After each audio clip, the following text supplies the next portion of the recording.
I think success with AI optimization depends on three things. First, you have to have good inputs, right? Those are your creative assets. Second, you need to have strong boundaries, which is your brand and your tone guardrails. And then third, you need to have very clear oversight and leadership. Hit it! That's what I'm talking about. Wait! Okay, now, from the beginning. Hit it, boys. Welcome to Higher Ed Pulse, your no-fluff guide to artificial intelligence in higher ed. I'm Mallory Willsea, bringing nearly 20 years of edtech and marketing expertise straight to your earbuds. Higher ed leaders are expected to master AI overnight, but let's be real, no one has time to sift through every headline, hot take, or research report. That's why every Monday, I'll break down what actually matters, fast, clear, and to the point. Want to sound like the smartest person in the room at your next team meeting? You're in the right place. Let's dive in. Welcome back to Higher Ed Pulse. On today's episode, Meta says its AI tools are redefining advertising, from optimizing budgets to rewriting headlines and swapping images in real time. You upload assets and the machine does the rest. Welcome to the age of real-time ad optimization, where your campaign evolves every second. But what happens when dynamic creative moves faster than your brand can keep up? Joining me today for this conversation is Marina Cooper, Senior Associate Vice President for Integrated Marketing and Brand at Johns Hopkins University, where she leads the university's digital creative, multimedia, and marketing teams. Marina brings more than 20 years of senior leadership across higher ed and public sector communications. She previously served as VP of University Marketing Communications at Towson University, where she led the school's first rebrand in 20 years. Marina's an active leader in the AMA higher ed community, a strategist, a brand builder, and a voice that you want at the table when the marketing playbook is being rewritten in real time. Marina, welcome to the Pulse. Now, I have to tell you, and you might not know this, and listeners probably know, I interviewed you at AMA in Vegas last fall, and it was a conversation we actually had, I think it was right before we hit record. You were telling me about your involvement at the local level within your AMA chapter, and I don't think you know this, but you actually inspired me to go figure out in the capital region of New York what was going on at the AMA. And I've been to a few events now since we had that conversation, and I've been getting to know more of those local marketing leaders, and it's just been really wonderful. So I have to start by actually thanking you, Marina, for the inspiration and nudge to go get involved locally. Well, I'm so glad to hear that. Yeah. I appreciate it. Can you tell us more about, I mean, you've been involved with AMA for a long time. So can you tell us more about that and maybe inspire some listeners to go check it out locally too?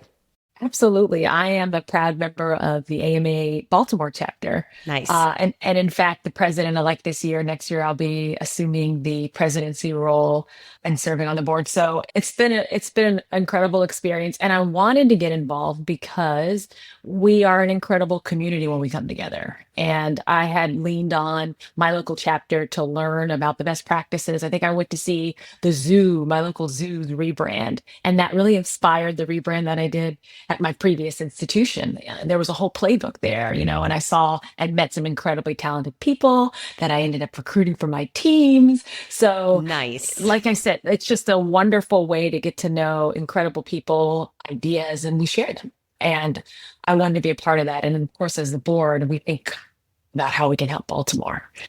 This is a great place to live, and we want folks to know about the incredible industry that we have here. So it's been a great and a really rewarding service experience. We do work hard, but it's incredibly rewarding.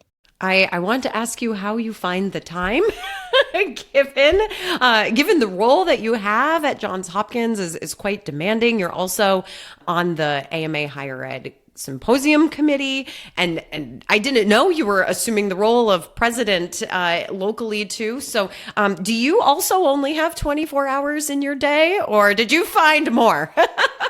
I have the same amount of time that you have. I just am really good about calendaring.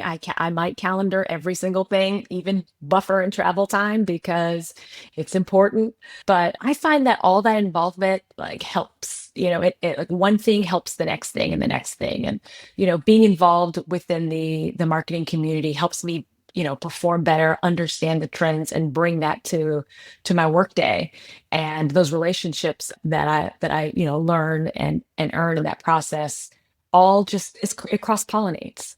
So I love it because again, I meet incredible people, form those long lasting relationships, but it makes me sharper. It makes my team better. And then let's not also forget that we use those opportunities to reward and recognize great work too. So Amazing. it all feeds each other. It's a wonderful, wonderful community in that way. Amazing. Well, I think you are just the perfect guest to have on for this topic of AI and rewriting the rules of dynamic creative. So let's get into it. It wasn't that long ago that optimizing an ad campaign meant running A/B tests, segmenting your audiences, and manually swapping creative based on the performance data that you were reviewing. But then came dynamic creative and tools that let you upload a set of headlines, images, and calls to action, and then give some of the control over to the platform to mix and match them for you. Right. So that was the first real step towards automation at scale. But now we've entered this era of real-time creative optimization, which is powered by AI. And Meta's latest updates really make that clear. So in Q1 alone, the number of advertisers using Meta's AI creative tools jumped by 30%. And that includes this very interesting feature that lets advertisers reformat their video ads automatically using generative AI to create new pixels in each video frame.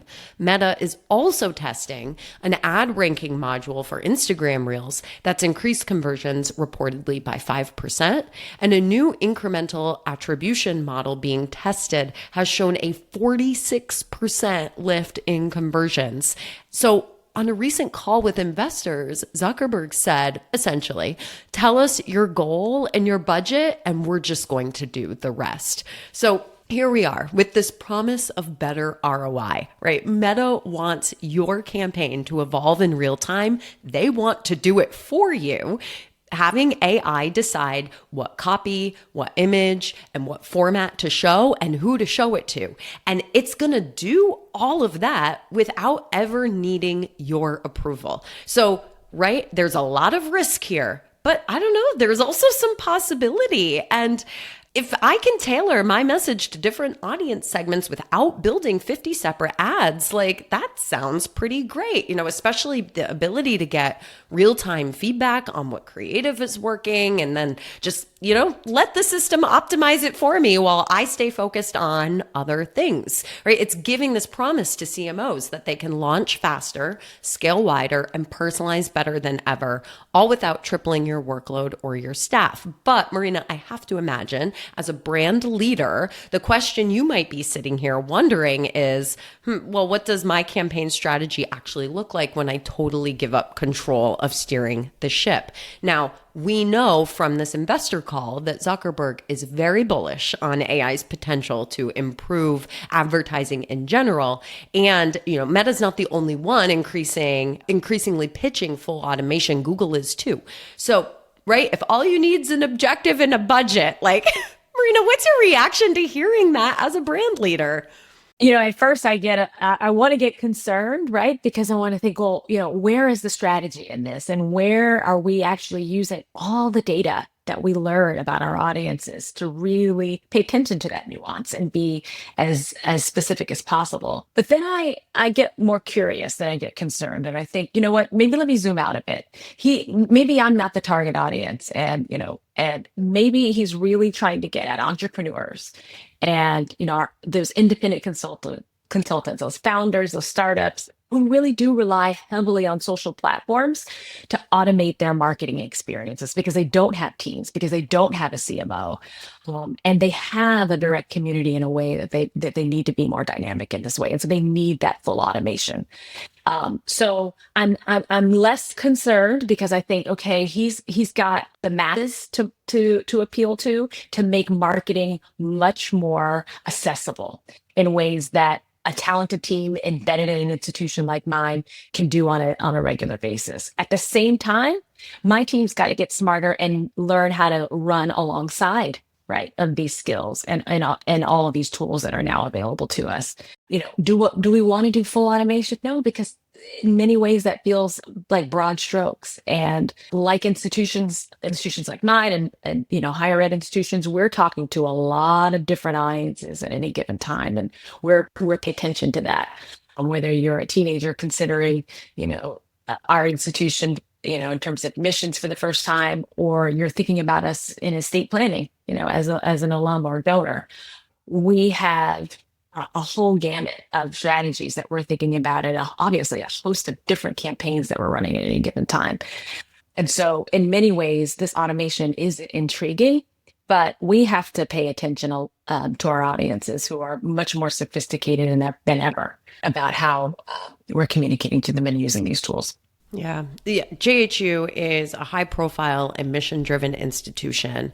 And I think a major risk with dynamic creative being AI optimized is over optimization and brand misalignment, which has much more significant challenges for that high profile brand like JHU versus, like you referenced, maybe that entrepreneur who's just getting started or testing the waters. So, AI is optimizing for things like click-throughs and conversions, not necessarily narrative or tone. And that's where that brand misalignment can come into play. I think it can also favor some short-term performance over that long-term brand integrity. So, Marina, as brand safety guardrails are likely very top of mind for you, given your role, like where's your thinking on all of this right now? Yeah, my thinking is real-time changes sound really scary, because we need that real-time temperature and tone check, right? In terms of the climate that we're in, maybe the thing that just happened at our institution a few hours ago or just yesterday. And we as human beings can make those real-time adjustments because we know what's going on. And sometimes those algorithms don't work in our favor. And so that additional review and decision making is really important and important before we publish. And so when I think about the real-time changes that can come with dynamic creative, that's one piece. And then you can get really specific about the creative itself. Okay, well, maybe fonts can change. Maybe we can, change the weights of something or the hierarchy of words because, we're pulling that user through a journey that now we need to emphasize more messaging than graphics. That seems okay. But I may not want them to, work on photography. I may not, that level of creative adjustment, we may not be comfortable with. We may not be comfortable with the words changing. We may be very specific and prescriptive about, what's interchangeable here and what needs to stay static. So I think there's a lot of nuance to what we are allowing to change in these formats that we can ask questions about. But in the climate that we find ourselves in today, on any given campaign, at any given moment, that real-time publishing, depending on your industry, I think is something to think twice about. Hey, it's Mallory. Quick break from the show. If you're in admissions, you're probably exhausted. Everyone wants more apps, more personalization, faster turnaround, but no one's giving you more staff, more hours, or more budget. That's where a digital workforce comes in. Not bots, not automation, actual AI teammates that take work off of your team's plate without dropping the ball. At the Engage Summit this June, you'll see how schools are already doing this with Bolt agents from Element 451. Register at enrollify.org/engage and use the special code ENGAGE50 for $50 off. All right, let's get back to the conversation. The other piece of it, I think, also is we've all, at this point, likely been consumers of AI generated imagery. And you can almost pick it out, right? Like you can pay attention really closely to the words on that sweatshirt. It doesn't look like your university's thing. So we have to be careful with that. We have to be thoughtful about what we will allow AI to do in our creative and what we will, again, put guardrails on, as you said. I think that, one of the areas that does excite me around this is that if AI is optimizing the campaign, it's also generating these creative performance signals that can wind up informing other parts of your strategy, right? Like, for example, what image is going to play best with a certain audience, or a specific phrase, or like you said, font. But I guess the question here is like, do you actually think that this could play out in practice? Like, could you actually learn things from these AI optimized ads that would influence or cause you to adjust your broader storytelling, creative briefs, or even your program positioning? I think so. I think it's all machine learning, right? It's us seeing in real time what's working with our audiences. I love it when I'm asked, are you going to A/B test your campaigns? And when they're digital, we're like, of course we are. That's what we do in real time every day, all day. When we optimize and put any campaign in the market, we never stop. And I think AI allows us to get smarter and work faster around that. And that's how we should be using it. And so the optimization piece of like what ads are working, is it more imagery? Is it more messaging?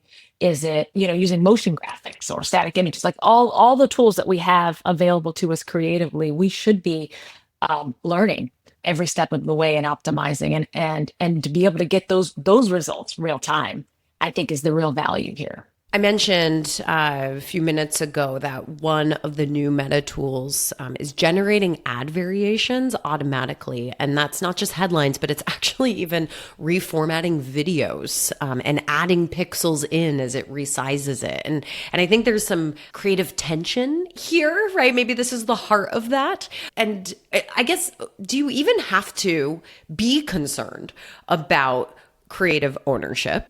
Yes or no? Like, I would love to hear your thoughts on that. But then also, like, how are you going to maintain your brand consistency in a world where AI is adding pixels into your video for you? Yeah. I think, the resizing is an interesting one because you could think, oh, wow, they're going to optimize it in a way that it's vertical. It's going to be more friendly for mobile and more dynamic. Yes, sounds great. Yeah, sounds good. What if it crops out, something that is essential to the context of the story that you're telling? And so many other, nuances and things we can think about here.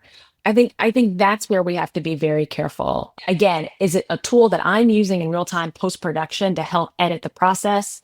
Allows us to get to that product faster? Yes, sign me up. Adding pixels?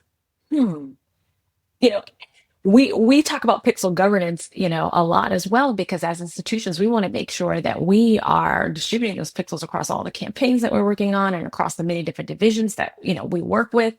That sounds like something I want to learn more about, right? Because again, who's in charge? Who owns this? And, I think it needs to be the marketing team that's ultimately accountable in running these ads. Here's another leadership challenge. Meta's reporting a 46% lift in incremental conversions in early testing with these tools. That's wild, right? That is a huge number. But we also know, we haven't been sleeping under a rock. We know the history of Meta. Those performance increases come with black box algorithms and less transparency into what's actually driving results. And so if I'm sitting in that CMO role, I'm honestly not sure if my job is to push for ROI at the expense of those things that I'm losing, or if my job is to actually slow the machine down and say, hey, let's step back and have a conversation about how much control we're actually willing to give up for the promise of, double-digit ROI lift. What do you think about that? Well, while the return on investment isn't sometimes just the monetary and data, and sometimes it is the results of the campaign itself. Sometimes it's awareness. Sometimes we start there, and did we accomplish our job? And I think we can never lose sight of what we're trying to accomplish, sometimes beyond the double-digit lift that we might get on a campaign digitally. I think the other thing to caution here as well is, as you said, kind of the black box of transparency. Not being able to answer the why or how we did something puts us in jeopardy of not being able to repeat. And again, own the success. And so we know that the rules change on these social platforms in terms of advertising all the time. The markers and the ways in which we upgrade and the costs involved constantly change. We have to be smart about what we're investing in terms of advertising, the tools we use, and to make sure that we understand that our strategies working together with those platforms are not only repeatable, but truly delivering the results that we need. And sometimes, hopefully, it's the maximum return on investment that we can possibly get for our organization, and more importantly, for the reach that we want to get to our audiences. But we have to be thoughtful about that. There's a little bit of ethics involved in all of this, I think, that we're talking about today, just a little bit. I think there's a lot of ethics involved. Oh my goodness. Like a little insider info. I'm reviewing some of the submissions for the AMA symposium this fall, like right before we hopped on.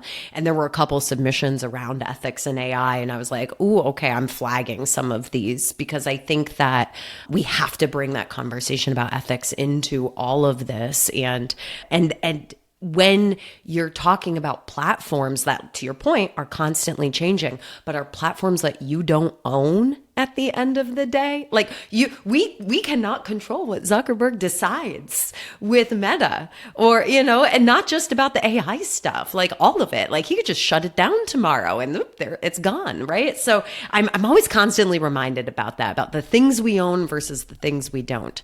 Marina, let's wrap this one up. I think success with AI optimization depends on three things.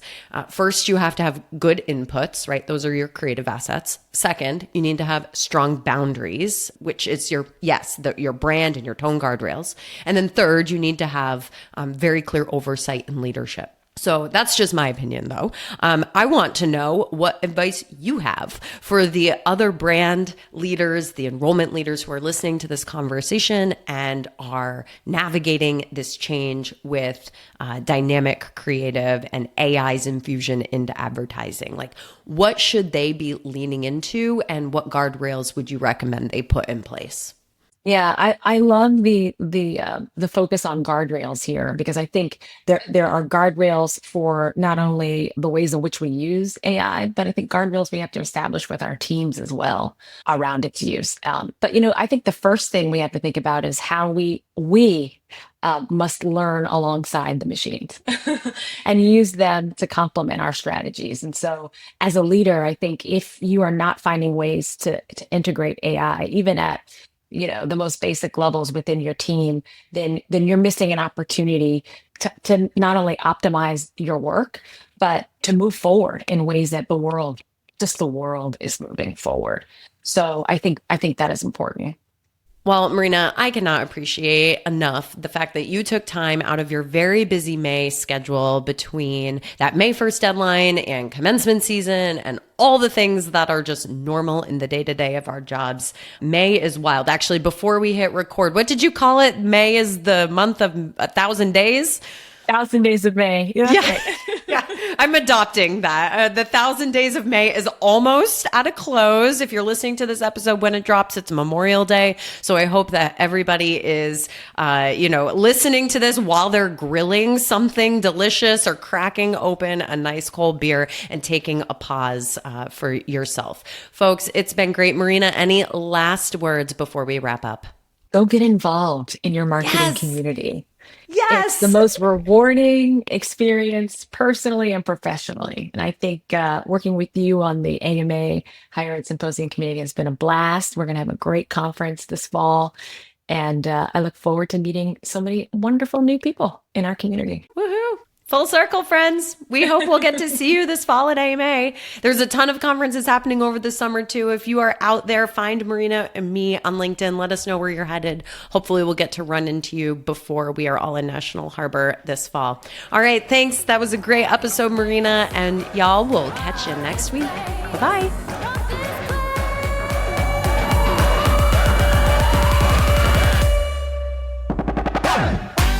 Thanks for listening to the Higher Ed Pulse. The show is a proud member of the Enrollify Network, home to Higher Ed's largest collection of podcasts. Enrollify is where higher ed goes to grow. So be sure to check out our other podcasts, webinars, video clips, blogs, and more. Visit Enrollify.org and subscribe for all the latest details and content drops directly to your inbox. Enrollify is brought to you by Element 451, the digital workforce platform for higher ed. Learn more at element451.com.